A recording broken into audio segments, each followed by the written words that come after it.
पुढचं गणित काय दिलेलं आहे आपल्याला बैठक व्यवस्थेवरचं?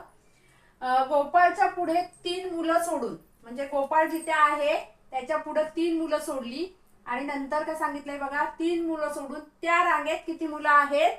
8 मुलं आहेत.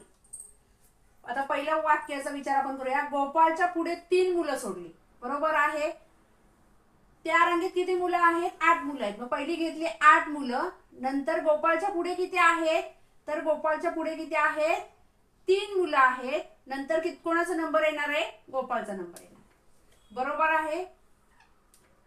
आता ही टोटल किती येते बघा, 8, 9, 10, 11 आणि 12 झाला. आता गोपाळच्या मागे बघूया किती मुलं आहेत.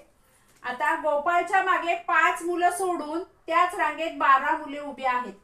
किती मुलं सोडलेली आहेत? 5. सोडलेली मुलं सुद्धा आपल्याला घ्यायची आहेत त्या रांगेतली, बरोबर आहे. 5 आणि नंतर रांगेत मुलं किती आहेत? 12. बरोबर किती झाले बघा, किती झाले? 17. बघा असं दिलेलं असेल तर व्यवस्थित गणित आपल्याला वाचायचं आहे. नंतर लक्षात घ्यायचं आहे की गोपाळला सोडलेलं होतं त्यांनी, बरोबर आहे. गोपाळच्या पुढे 3 मुलं सोडून 8 मुलं होती. पहिले 8 मुलं घेतली, नंतर सोडलेली 3 मुलं घेतली, नंतर गोपाळला घेतलं. टोटल किती झाले? 12 झाले. नंतर काय करायचं बघा, नंतर काय सांगितलं त्याला, गोपाळच्या पाठीमागे किती मुलं सोडलेली होती? 5. आणि नंतर त्या रांगेत किती मुलं आहेत? 5 मुलं सोडून आणखी किती आहेत? 12 आहेत. 5 अधिक 12 टोटल किती झाले?